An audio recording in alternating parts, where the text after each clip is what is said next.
this morning I was I was reading some new polls about immigration and deportation numbers. Trump always was able to count on high support for his deportation and immigration policy. That's really softening fast. I mean, big time. He's actually going to be underwater. Yes. And it's Republicans who are changing on this. That's right. So I'm wondering, I mean, obviously it's really hard to see all the way out to July of 2026, much less November. But even so, it's not hard to imagine after two years into the second Trump administration, he's 80 years old. There's been some seriously abusive deportation stuff that we're going to talk a little bit about further in just a few minutes. It's not hard to imagine people losing some of people they know, people they know who know people they know, two steps removed or whatever. You could just imagine all the economy maybe not being great, the tariffs having a negative effect, maybe the Russia-Ukraine war blows up. You can just imagine. I don't see Trump's numbers going up. I think they're only going to go down. Yeah, there you go. That's it. It's that doggone wind again. If that tree comes through my living room window, I'm going to flip out. We'll get us past 109 viewers on YouTube though. All right. So I mean, the House, we already agree is going to flip. The Senate. Yeah, the Senate's probably squishy. And that's changed from a week ago. Agreed. Yeah, I would say it's like a soft. If it were a stock and I'm a Republican, it's a soft hold. Agreed. I would have said it was a harder hold, a firm hold last week. And what it comes down to too is candidate recruitment.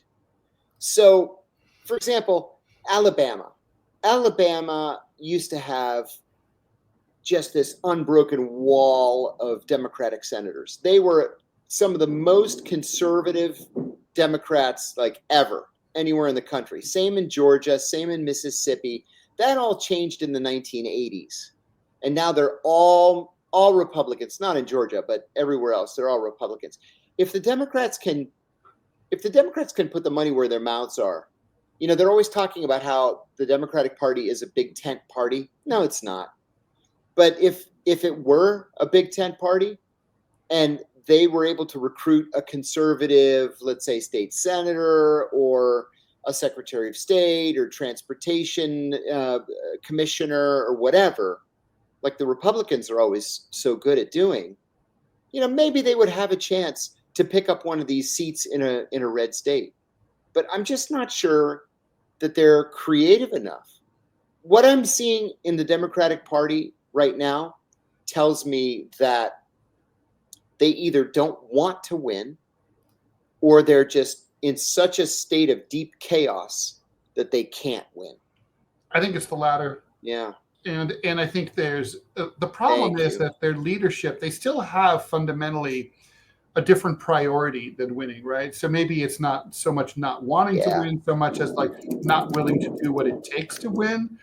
These are people who they would rather lose as a centrist, moderate, corporatist party than win as a partly Democratic Socialist party, because it would never be national. I mean, no way. But certainly, look, you're going to do better with a Democratic Socialist in a lot of parts of the country, particularly in the big cities and the coasts. It's not crazy to think that even New York State could have a socialist governor one day. Sure. And let me add, this Big Ten thing, it worked for the Democrats for decades. Yeah. What the Southerners were interested in were running the Armed Services Committee and the Agriculture Committee. And then they're going to want some seats on appropriations because that's a big deal. And then the Democrats could do whatever they wanted with Social Security and the environment and education. And that worked. Everybody was happy that way. But it's just different now. Now it's like, no, you have to come out in support of trans rights. It's like nobody gives a shit about trans rights except the Democratic National Committee. Right. and trans people. Yeah, of course. A gay friend of mine told me last week, I was just talking to one of my best friends from high school, saying that as a gay man and a left of center registered Democrat, that he is furious at how the Democratic Party has latched on to the trans issue at the expense of the gay rights movement. He said, there's a big split within he said, LGBT. I'm gay. And, Yeah. He said, I'm gay, but I'm a man. And I don't want, he has 2 daughters. He has 3 daughters. This is some storm again. It's so cool. I'm jealous. I love a big storm. He's got 3 daughters.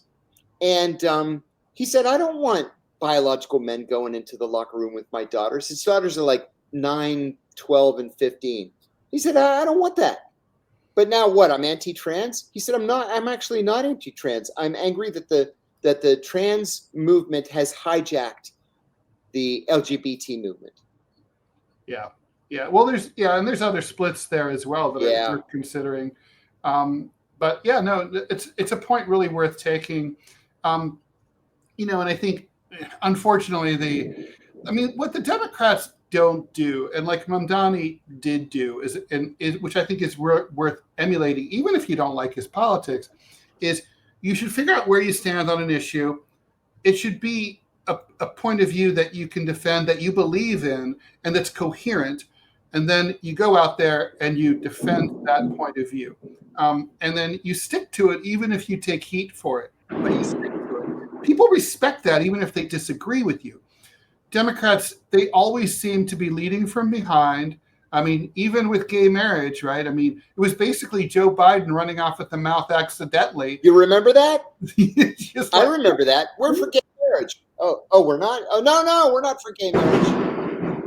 Wow. Because President Biden at the time, President Obama at the time had run in 2008 saying officially, as far as he was concerned, marriage was between a man and a woman. And and obviously, by the way, he didn't need to run that way, because obviously that's not where the American people were. But then they checked the polls, and it was like after Biden's talked, and it was like most people agreed with him. It's like, oh, okay, all right, Obama will come out in favor of gay marriage. That's how the Democrats roll. Oh, yeah. They should have been leading. They should have been like, we want this, we want gay marriage. And then just push for it. That's what a leader does. A leader says, I can see over the mountain. There's better hunting grounds. Follow me. I know. Trust me. It's going to be great. And here's how I know. But they don't do that. Yep. I think you're exactly right. They don't do that. This whole leading from behind nonsense, it's just not for me. No. I don't think it's for Americans.